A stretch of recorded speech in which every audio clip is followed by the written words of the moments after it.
All right, everyone, welcome in. I'm Lisa Fain, CEO of Center for Mentoring Excellence. I am so excited and delighted and honored to be launching our new series of interviews with discussions with other thought leaders on topics that are intersectional to and of interest in mentoring. And it is an absolute honor and delight to be kicking it off with my friend and my colleague, Patricia Bravo. Before we log in, or before we dive in, a couple quick housekeeping things. Number one, I want to introduce to you my colleague, Michelle Hancock. Michelle, give them a wave. Give the good people a wave. If you need anything technological, Michelle is your go-to person. If you're watching this live, you can connect with Michelle by doing the drop down on the chat. And also, we will be having a little time for questions at the end. So if you have questions, don't be shy. As I know so many of you know already from attending prior webinars or discussions, we like it interactive here at Center for Mentoring Excellence, and we will be sure to be monitoring the question box as we go along, or the chat box, I should say, as we go along. So without further ado, let me introduce to you Patricia Bravo. And I typically don't make it a practice to read somebody's bio, but hers is really so outstanding and pithy that I wanted to share it with you verbatim because she did such a great job with it. So Patricia, as you all know, is an expert in empathy. She is she's a keynote speaker, but mostly what you need to know about Patricia is that she doesn't follow convention. She selected career opportunities, which gave her an unvarnished, hierarchy-free, direct line of sight into the everyday impact that leaders have on teams. After she earned an MBA and worked her way up at companies acquired by Oracle and IBM, she landed at Starbucks, making an unusual choice. She turned down a promotion to serve people she cares for most, her team members. While navigating corporate life, she supported hundreds of students through a teaching side hustle. That defiance won her an Instructor of the Year award, landing her an invitation to publish research and open doors to teach undergraduates at University of Washington, Bothell, and professionals at the UCLA Extension. She bucked convention again, starting her company Bravo for You, where she's become known for her human-centered, empathetic leadership programs with clients like Sony Pictures, T-Mobile, Amazon, and more. I know Patricia as a friend. I know her as a fellow speaker. I know her as a trusted colleague. And Patricia, I am so excited for you to join us today. Thank you so much for being here. Thank you for having me. Hello, everyone. Nice to see you all. Thanks for joining us. So Patricia, I want to just dive right in because the topic of empathy is such an important one to start with in the month of February, the month of love, right? But it's also, I think, maybe a misused word. So can you share with us when we're talking about empathy, when you're talking about empathy, what are we talking about? Yeah, I like to see it. Well, first, let me say my area of focus generally falls into empathy as it relates to leadership. Now, of course, there's a broad space in which that can fall into, but I think about empathy as the ability to accurately interpret cues and clues in order to activate understanding. So accurately interpret cues and clues that are given to us by others in order to activate understanding. So at its core, I view empathy about being a concept of understanding another person. Yeah. So why do you think it's so important in mentoring to develop and to cultivate empathy? Yeah, one of the things that I've experienced both being mentored by others and in mentoring others is there is often an acceleration that's needed to get to a place of understanding in order to support the person who's being mentored. I'm curious about your perspective. I'm thinking right now of maybe what I would call a traditional mentoring relationship where there's, a very experienced person who's had experience in a particular workplace or a field who is mentoring somebody who's earlier in their career, maybe trying to figure out the technical side of the space, or maybe starting to get into leadership roles and they're trying to figure out how they marry the two. That's when I think about traditional mentoring. I think there's different kinds, and so I'd be curious about your perspective there. But I think in that traditional style of mentoring, there's an acceleration that has to happen really, really early. Often the mentor is very busy and they're donating, they're giving their time. And so they've got to be quick in assessing and evaluating what the mentee needs. And empathy can help with that. Getting that understanding where they are can help them much more effectively match to provide the support that they need.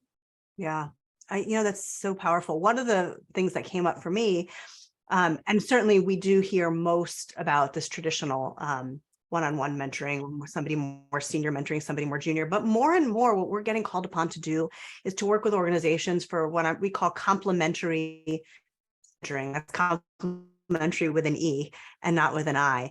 And that's, a lot of people have call it reverse mentoring. We have a little bit of a different name for it, but that's a formation where somebody more junior mentors somebody more senior to help them, gain more of a perspective in the organization, also creates exposure for the more junior mentor, and that kind of thing. And it strikes me as you talk about this ability to interpret cues and clues, that's so important in the complementary mentoring modality as well, right? As opposed to this mentor standing on their laurels of their own credential and their own experience, is really beginning to open up and be vulnerable in a different way. And then the mentor being able to have that kind of empathy in the other direction as well.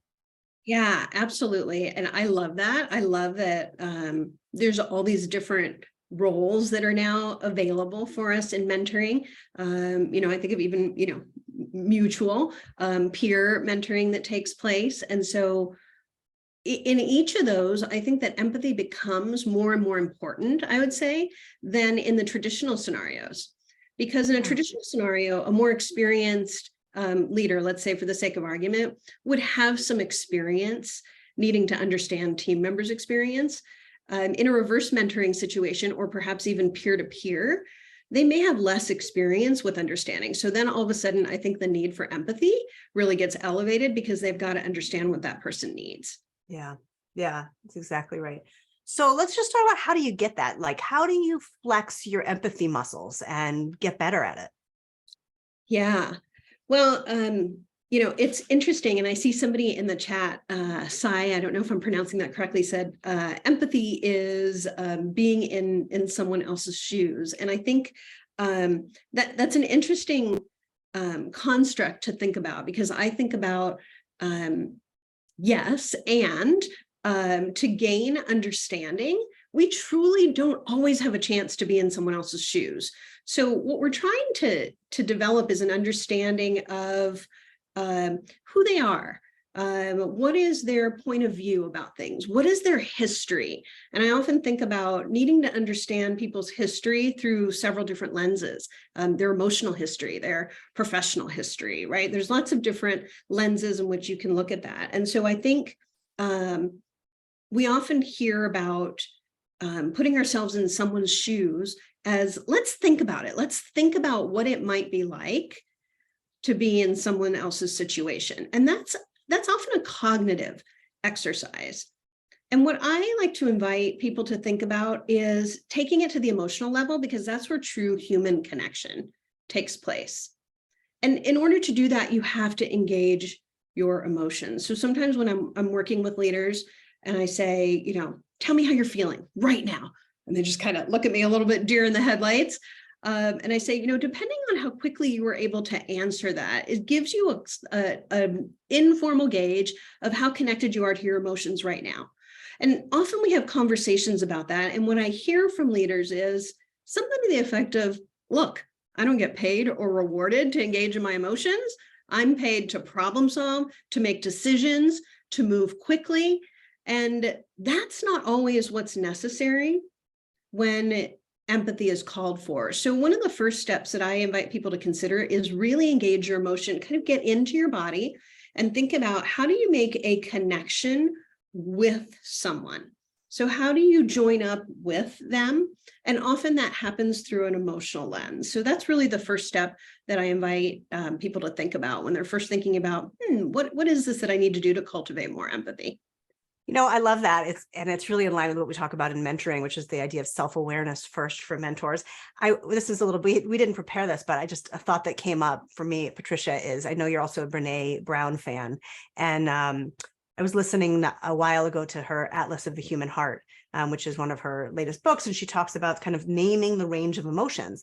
She said something so interesting, which is that if you ask people to name some feelings, they can come up with happy, sad, mad, and maybe afraid, right? And it strikes me as you speak that as I think about becoming more empathetic, the importance of being able to name more than just those 4 emotions and really getting in touch with that is huge. Yes, absolutely. And there's some depth that has to take place in understanding others. Understanding others is not a surface level activity. Yeah. And so that's what you're making me think of. And those emotions are the ones that we all gravitate towards, that are probably easier to identify at the surface. And what we have to do is kind of go below to reach that depth. How do you know when you've got empathy? Yeah. How do you know? The closer you get to understanding somebody is a good telltale sign. And so how do you know that? Honestly, the easiest way, ask them. Ask people if you are on track with what they're sharing with you, with what they're talking about. You can make some guesses yourself, but really the only person that's going to validate your understanding is the other person that you're communicating with. And so, I think about some of the clients that I'm working with right now. Some of the things that they say to me is, I think I understand. I think I've got it. I think I know what they're doing. In my experience, this is what I found to be the case. And so that's when I always say, well, let's pause for a moment. Is that their experience? So we always have to make sure that we're calibrating and turning it to the other person, even though we may have something that's really relevant that we can relate to. It's about finding out if their experience matches what your understanding is. And so how do you know? Sometimes you've got to be vulnerable. You've got to ask people about their experiences, particularly if there are ones that you can't relate to, that you have no connection to. So one of the best ways to identify if you're good at understanding others, if you're using empathy effectively, is if you can understand people that are completely different than you.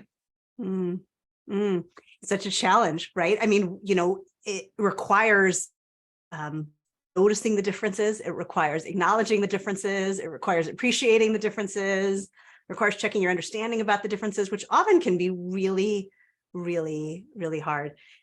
There's another person a colleague who I know and I follow, who named Chad Littlefield, who talks about using the "for me" as a tool for developing empathy. So for me, I think this, or for me, I feel this. How is it for you? And that strikes me as you're speaking as a really good way to check in and understand and get a little bit vulnerable.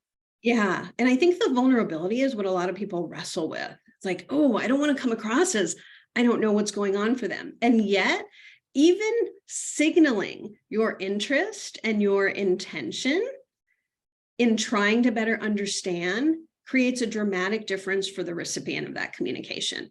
They value the fact that you're trying to understand almost just as much as whether you're actually understanding or not. That sends a really strong signal to them.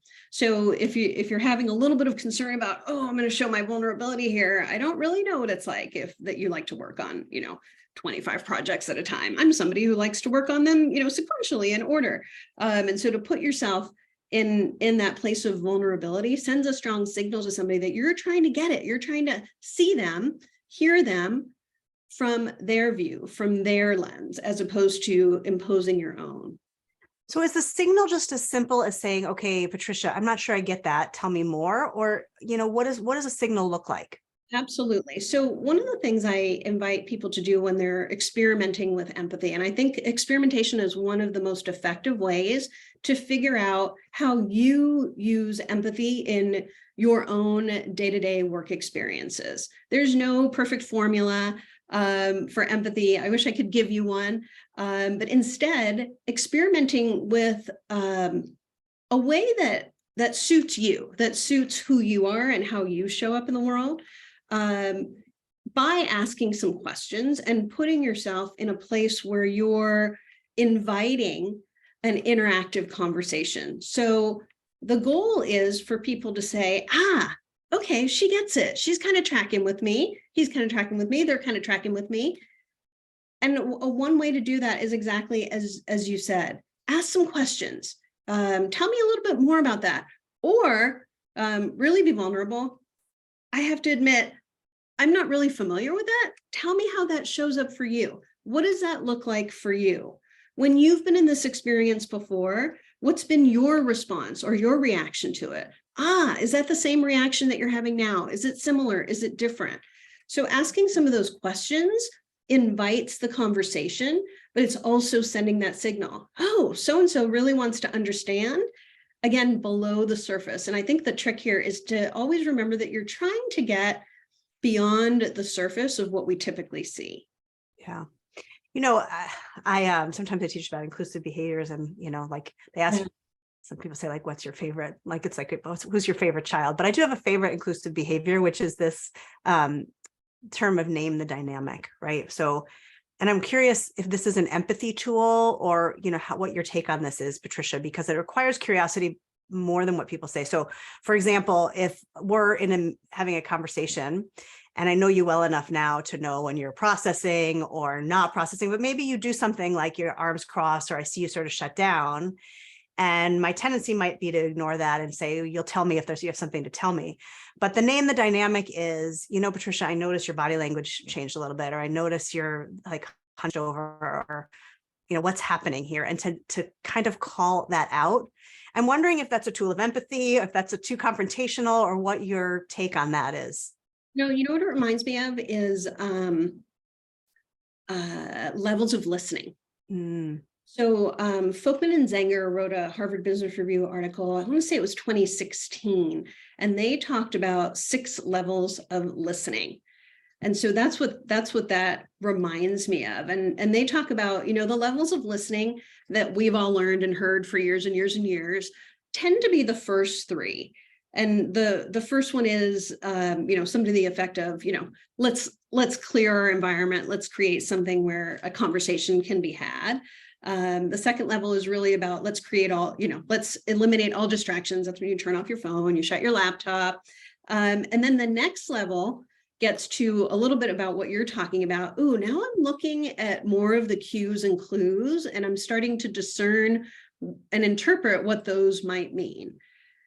And so I think that's what you're talking about. And that's at level 3. And they suggest that you have to go all the way to level 5 out of these 6 levels to get to a place of empathic listening. Because at level 4, you're starting to do the things that we've all heard about, you know, share back what somebody heard, right? Share back what you think you heard, confirm and validate. This is what they're talking about. But it's really the 5th level of listening, where you're validating what they said and how they're feeling in a supportive way. Yeah. And you're confirming that you're tracking with them. And so when I hear you talk about that I think there's some synergy there, some connections. Yeah. Yeah. It's interesting. I'm wondering if there's a tool, you know, often I find myself trying to get to a high level of listening. I try to practice it. And the monkey mind comes in as you're in the middle of talking. And either I'm doing one of 2 things. Either I'm like, yeah, this is really good. What can I add as soon as you're done? Or I'm like, oh my God, I have this to-do list and I got to go do my laundry later. Right? Oh, yeah. Well, like, how do you practice it? How do you, I mean, if listening is such an essential part of empathy, and I'm assuming that I'm hoping that I'm not alone in my consistent failure to live up to my own expectations about listening. But I'm wondering how do you become a better listener? So I don't think you're alone. I wish I could say that after doing all this work, you know, that I am 100% effective in my own work. And the reality, I think, is it's challenging for everybody. So I don't think you're alone in that. I think people struggle with empathy the most when they're under pressure, when they're under pressure, when they're busy, when they've got 9,000 priorities that they're trying to deal with. And so it's no surprise that listening would be a struggle during those times. And you mentioned it earlier, one of the experiments I invite people to participate in is to get curious and only get curious. So sometimes I have people do some experiments where they're engaging with somebody and the only thing they can do is be curious. That's the only thing they can do. They can't do anything else but be curious. Generally, that points them in the direction of asking some questions. But what they get from that is usually a whole lot more than they originally imagined, because they're really focused on the curiosity, and it takes away from saying to people, oh, you got to spend more time some listening. We all know that. But I think if you're curious and you enter with a genuinely open place of curiosity, you can generate a lot more information. And then you have some more additional data that you can use to inform that kind of base or that pool of understanding that you're trying to gain.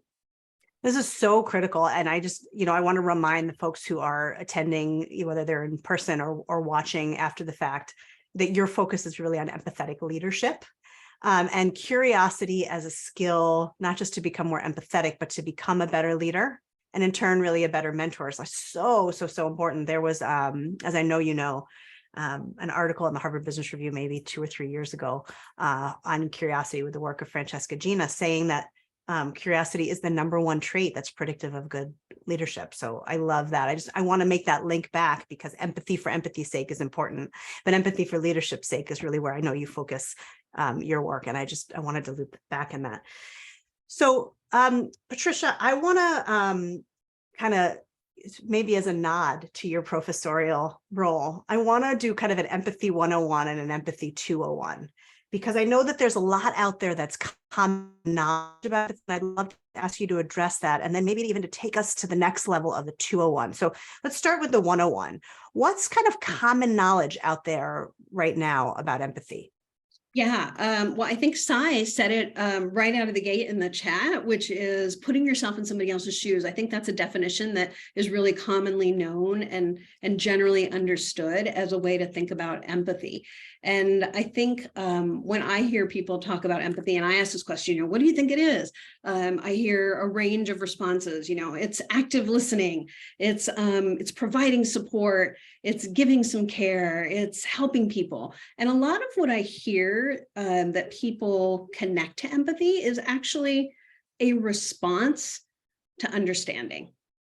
Response to understanding. And so I think one of the things that I like to dispel early on is to help people understand the difference between sympathy, empathy, and compassion. And the reason I share that is because I think compassion is the response. People often are in a place where they're thinking about how can they dial up their empathy, and what they might actually be talking about is how can they improve their compassion. And so the difference between the three, I think, is important to really understand. And so I think that's a foundational piece of empathy 101, if you want to call it that, because understanding the other's experience moves kind of along a continuum. So sympathy is really about, I feel for you. So if I think about an example that maybe all of us have heard about, unfortunately, kind of in this early stage or late 2022, early 2023, which is, a lot of tech companies and other organizations are going through some unfortunate layoffs, and sympathy and sometimes even, pity can happen really at a distance. See if I can hold my arm out here.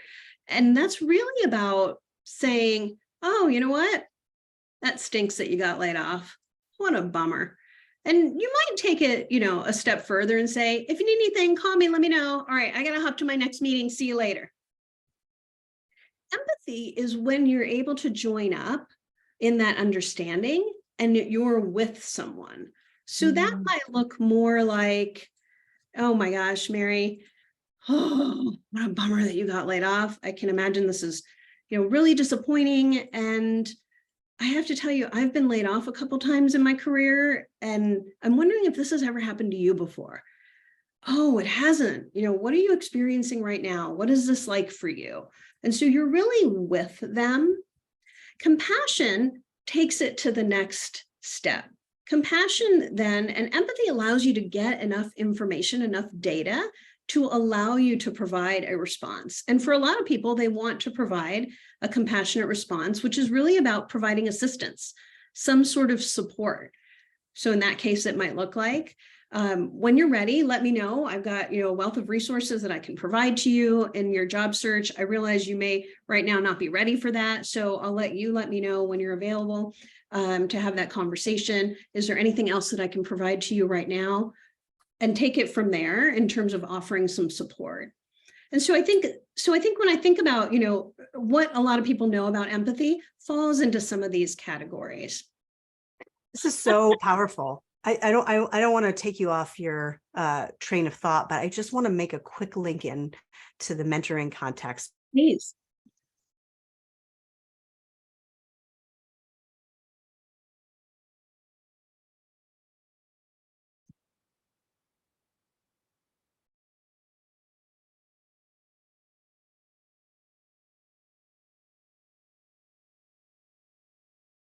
She's frozen.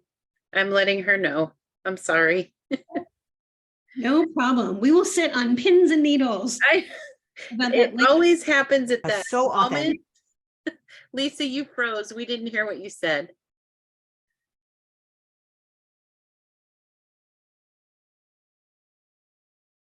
And I'm back. Sorry for that, folks. Best laid plans for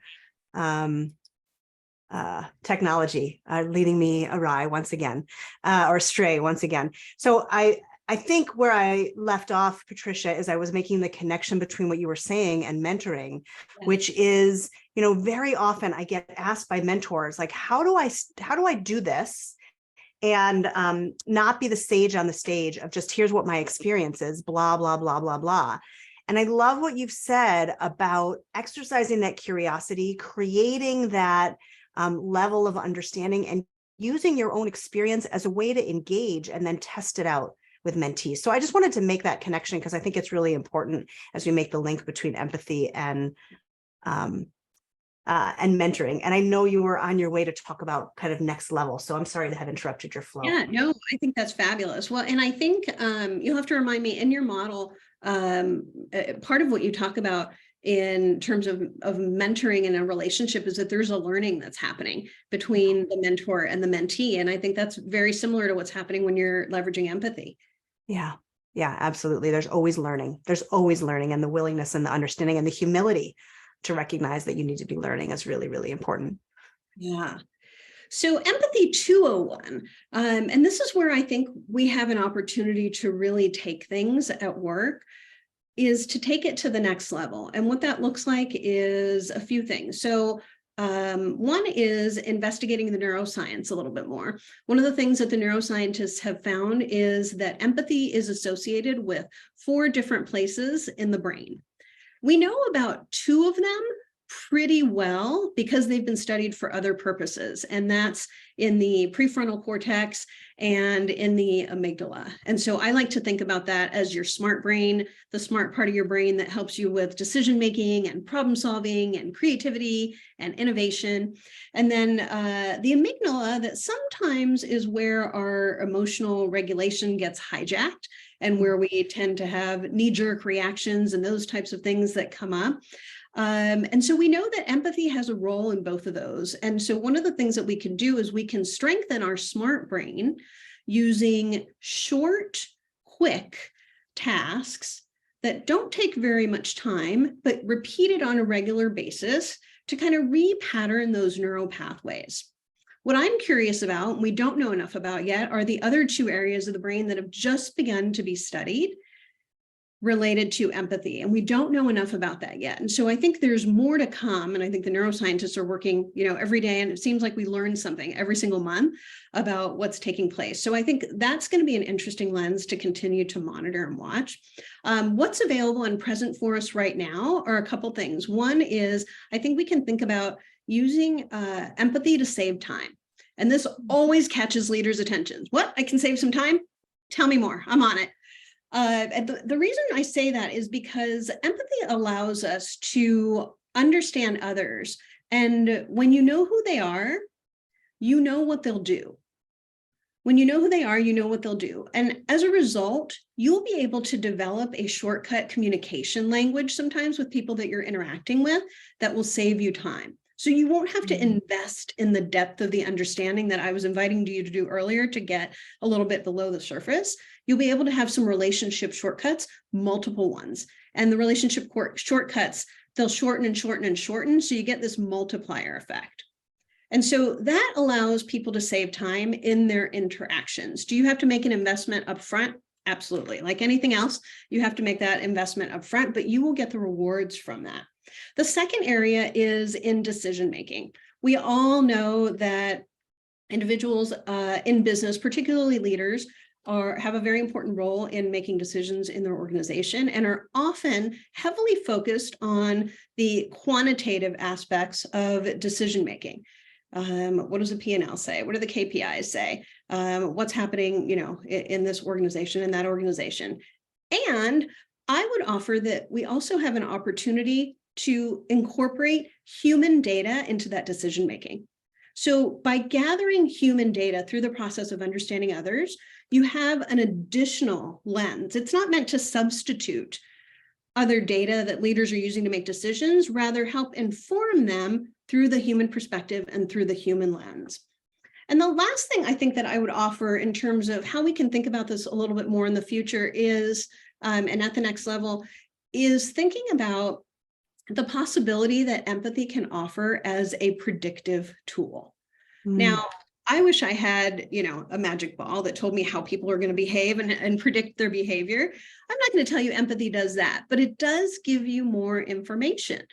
If I have invested the time to understand how others operate, how they're wired, what their history is, what their preferences are, I probably can make a pretty educated guess at how they might respond.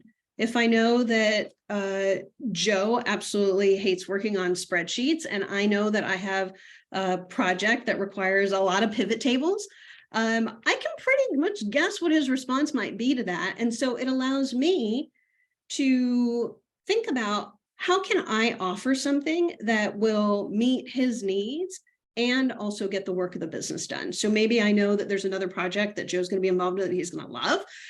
So I'm able to tell him about that at the same time that I have to ask him to do this work that maybe he's not quite as excited about. So there's a predictive element that you can gain from this as well. And I think these are the opportunities that we have to use empathy as a much more powerful tool than sometimes it's being used in our day-to-day.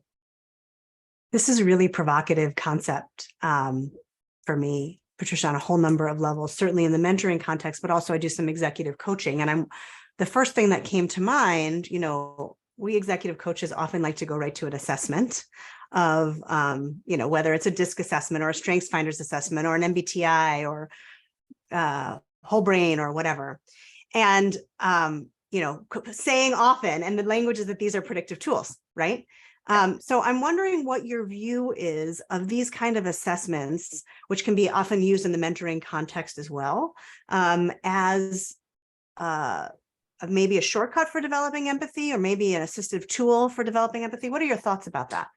Absolutely. So I think, the more we know about ourselves, the better we can be at understanding others. And so I think that's what assessments in general are about. And I have an assessment too. And sometimes an assessment that just gives you some directional perspective about where you are or where you stand can be really valuable.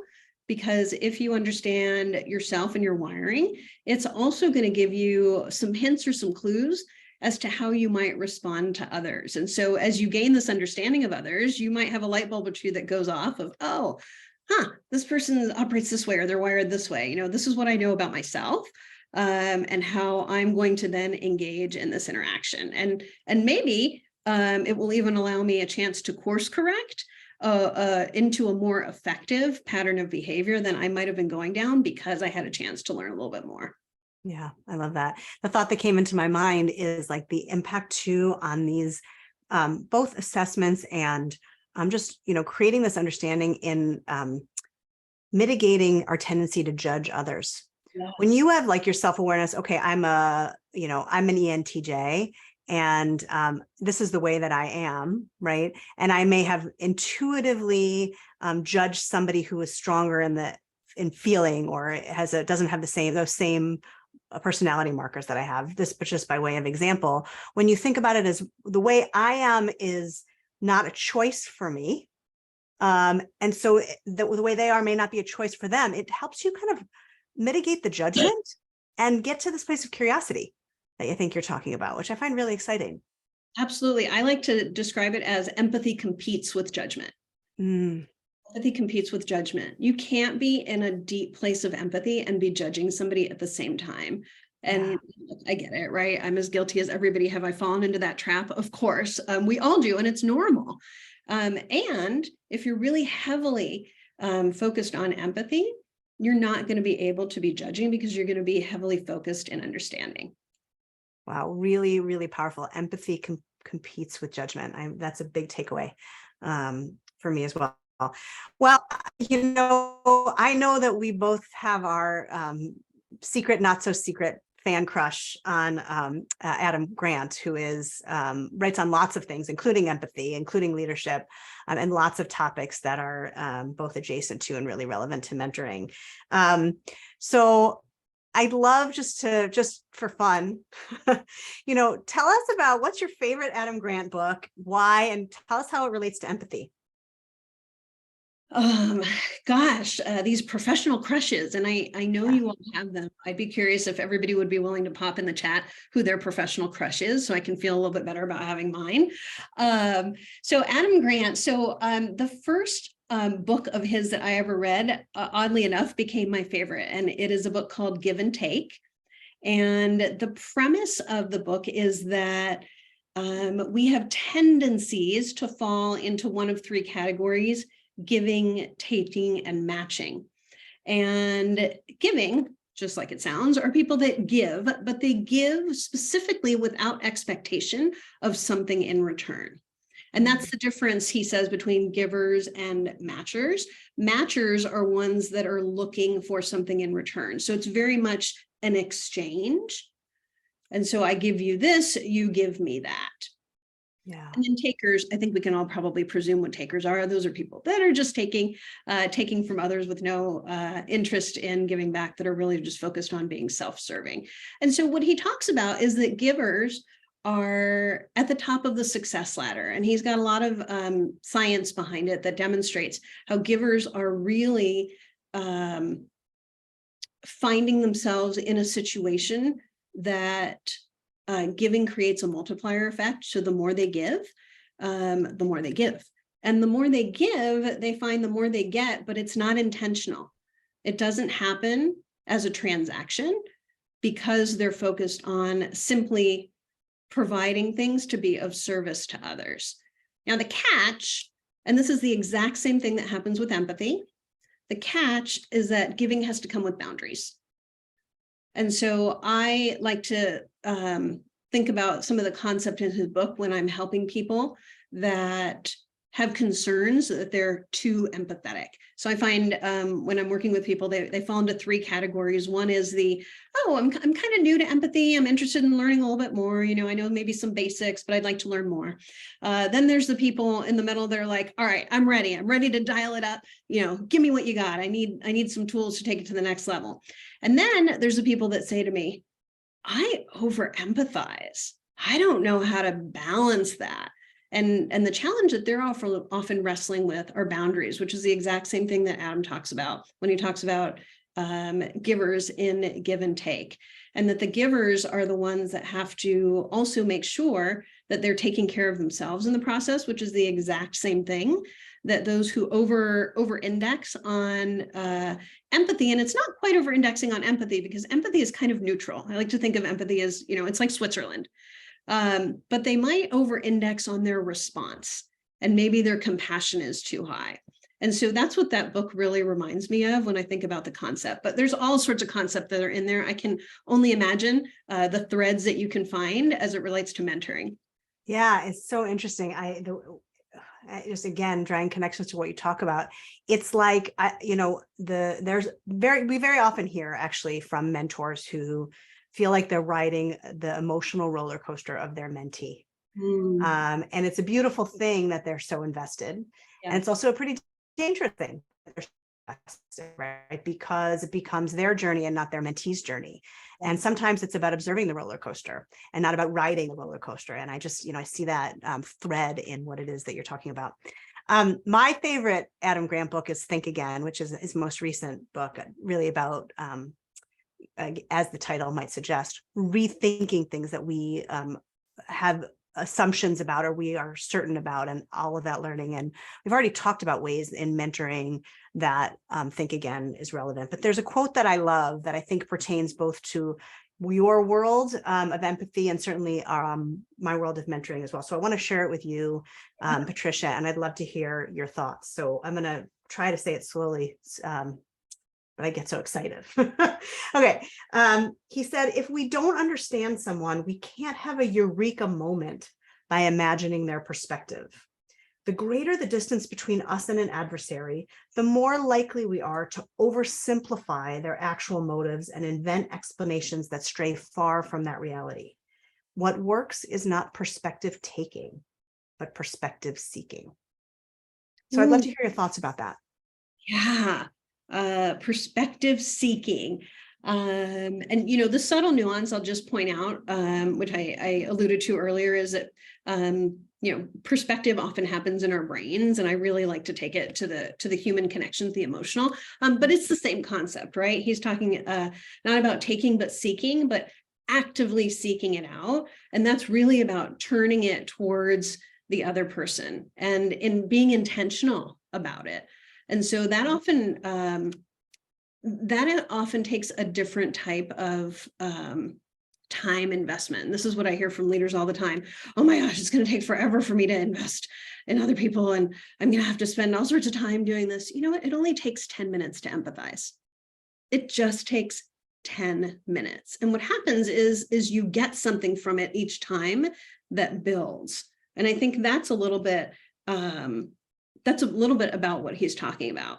I think the other thing that he's really talking about here is what we've been alluding to or talking about. It prevents us from leaping to that judgment and jumping to conclusions, which we all have tendencies to do. Yeah, super powerful. Can I also add, Lisa, because you were talking earlier about the connections to mentors who maybe might jump into the emotional pool, if you will, of their mentees.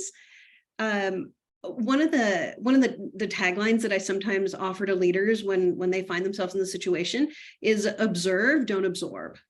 Observe, don't absorb, because I think what happens is that we have to sometimes put some distance if we're in those situations where we have a tendency to over-index on engaging. And so I just wanted to highlight that because that reminded me of, I hear that from leaders who struggle with offering, too much compassion as a response. Yeah. It's so interesting. It's I often wonder, and I'm talking out loud a little bit here, so I may end up not agreeing with what comes out of my mouth. But what's coming up for me is this thought of sometimes as a mentee, I don't necessarily want my mentor to feel the way that I feel. I want to know that I'm feeling heard. I want to know that I can get a relatively objective perspective, maybe a little bit of a biased perspective, but that they're not so caught up in my own emotion and my own journey that they can't offer maybe even an arm's length or bird's eye view that helps me get out of my own rut, helps me see beyond this confusion. And sometimes stepping on the roller coaster in the carousel car, so to speak, to mix my amusement park metaphors, means that I don't trust the objectivity anymore. And so it's almost counterintuitive to this gut feel that many mentors have of I have to feel what my mentee is feeling. No, you have to, as I love what you say, observe, but not absorb. So super powerful. Super Yeah. powerful. So, empathy is frequently discussed and there's a lot of misunderstandings about it. Are there any myths about empathy that we haven't discussed that you think would be useful to talk about now? I think we've touched on a lot of them, but the one that I hear that comes up the most, and it's the one that's whispered behind closed doors and in private settings, which is that leaders who are concerned that it will somehow weaken their leadership in some capacity. Because they are concerned that they will be manipulated. They feel like they will have to capitulate to a team member or a colleague's requests or demands. And so I hear a lot about that. Recently I was working with somebody who said, gosh, I'm wondering if this is, if I use this much empathy, if I'm going to undermine, be undermined by my team members. And in fact, empathy is a strength. And again, I want to reiterate that empathy is about understanding, which is neutral. What you're doing is you're getting an understanding of where somebody's coming from, which is going to make it much more powerful for you, and much more likely that you're going to be more effective in the accuracy of your response. And so I think when we think about the possibilities that empathy opens up, and leaders who have this concern, they have an opportunity to think about the other end of the continuum, which is that empathy is actually a strength. It's actually a strength, but the strength has to be cultivated like anything else. You mentioned earlier, how do you build that empathetic muscle? It's like anything else. If you haven't used that muscle at all and all of a sudden you start working it, you're going to feel it a little bit. And so when you start using it, and to this day, I'm waiting for somebody to tell me different, but to this day, I have never encouraged somebody to use empathy that didn't get something beneficial out of it. And so I think that's kind of the challenge that I'd like to offer everybody is try it. You don't have to believe me. You don't have to listen to me. Try it, experiment. This is where I think the value of empathy experiments really is effective, because you can see within the context of your environment, within the context of your relationships, how it can work and how it can serve you. So I think that myth of weakness is one that we have to continue to help people see what the possibilities and the power is. Yeah, I love that. I want to ask a further question, but before I do, I want to just invite the folks who are with us live today to post any questions or comments in the chat. So while you're thinking of those, here's a question that came to mind, Patricia, as you were talking. As I think my own passion is about this intersection of cultural competency and mentoring. And one element of cultural difference is the authority autonomy continuum, right? So there are many cultures, and I'm not just talking about nationalities, I'm talking about kind of the whole cultural iceberg, the whole element of identity, where authority is valued over autonomy, meaning there's a power distance, right? There's respect of your elders or your seniors, or certainly generationally, this has begun to vary from more traditionalist generations to the millennials and the Gen Zs that are entering the workplace. But one common, we'll call it an objection with a lowercase o, that I get to this idea of developing empathy or understanding is that it's more of a demand. It's not as respectful of the authoritarian culture or of the high power dynamic culture. And I'm not sure I know the right response to that. And I'm wondering what comes up for you. Yeah, I don't know that I know the right response either, but what I will say is I've learned some interesting things. So I did some research a few years ago around empathy as a vehicle for authentic leadership, specifically focused on Latin America. And that is one of those cultures that has a different point of view in some of the countries, not all, around hierarchy. And I heard some really interesting things and these are ones that stood out for me. I lead with empathy in an organization and a geographic culture that doesn't support or advocate it. And therefore, I stand out for that reason. And I get people that want to work with me because of it. Mm-hmm. And so when I hear stories like that, it makes me think about, In some places, maybe that wouldn't be the story. So, I want to be realistic about that too. But I also hear stories about, okay, I think in this situation, maybe there is an opportunity to show up differently because you're operating in a way that's maybe counterintuitive to the culture, either organizationally in a company or geographically. Super powerful, super powerful. Okay, quick question. You have a greeting from Wendy Cooling, who's remembering you from Notre Dame. Oh my gosh. And then Rana Lee asked this question. She says, thanks for such an inspiring, insightful conversation. Quick question. Is there a tool or assessment that you would recommend for measuring empathy? Yeah, I love that question. I have one, and if you email me, I'd be happy to share it with you. The formal ones that have been deeply researched and validated do not talk about empathy specifically in the workplace. And because that's my space in my area, there is not one that exists for the workplace. The closest one is the Toronto questionnaire, and it is much more interpersonal in nature, but that might be one that you might want to look at if that's something that's interesting to you. Wonderful. So, and we will provide Patricia's contact information before we will give you some links before we log off today. And for those who are watching, you'll get those with the recording as well. So Patricia, and I know you've got some super exciting things going on. What's next for you? What's coming up that we should all know about? Yeah. So for the last few years, I have been putting my Empathetic Leader program online virtually. I'd been asked to do that for many years and had been a little bit reluctant because I wasn't sure how it would be received. Well, fast forward, we all know the last few years, people have gotten much more equipped at taking advantage of tools and programs online.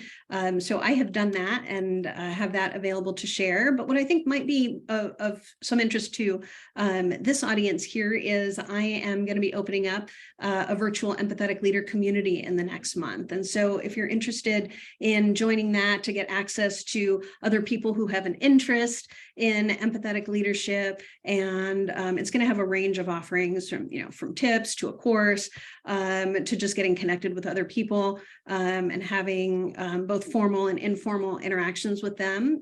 Please feel free to sign up on the interest list. Oh, Michelle, you're so quick. You already put it in the chat. So you can feel free to join that if that's something that's of interest to you. I'd welcome the chance to get acquainted. Awesome. Fantastic. All right. Well, before we offer links and what have you, I would love to hear just from the folks who are listening here today. Would you do Patricia and I the favor of putting in the chat one takeaway or insight or something that you have learned in our time together? I know for me, this idea of empathy competing with judgment is amazing and really, really, really powerful. So I'd love to hear from others. What are you taking away?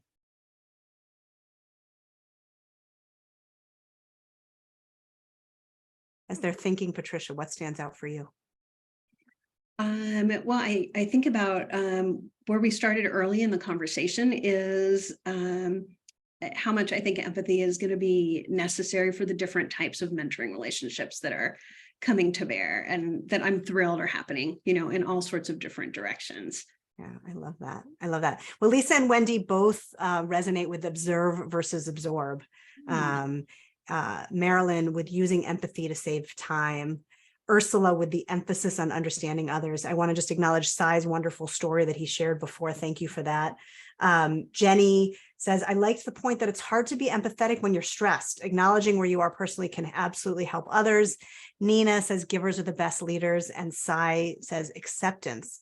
Andrea says she really appreciated levels of listening, getting below the surface, noticing, acknowledging, appreciating and checking, and Carol giving the mentee a voice to acknowledge their needs. It's so wonderful to see so many from the mentoring community and International Mentoring Association on this call. So thank you to all my colleagues from the IMA for joining today. Ronali says, the more we know about ourselves, it gives us a chance to course correct. Yeah, absolutely. Absolutely. So Michelle, let me just ask you if you would kindly put some links for ways that people can find Patricia in the chat before we leave so people can have that. Please know also we'll send that out with the recording of the session as well.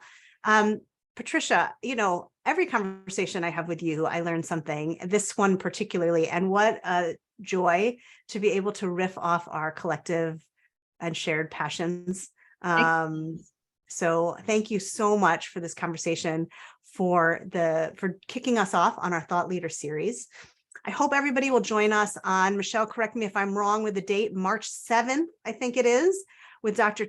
14th. March 14th. Thank you. Tuesday, March 14th, again at 11 o'clock Pacific time, to talk with Tim Clark. Dr. Clark is the author of 4 Stages of Psychological Safety. Psychological safety is a huge issue, certainly with respect to exercising empathy and in mentoring conversations. So we hope you'll join us on March 14th for that as well. To register, you can also register at the link in the chat or in the recording if you get that. Patricia, again, thank you so much for the time, for the insight, for the generosity of sharing your wisdom. I know we all benefited so much from it. Yes, thank you. Thank you all for joining. Nice to get acquainted and nice to have this conversation with you. Pleasure. Thanks, everybody. Be well, mentor on.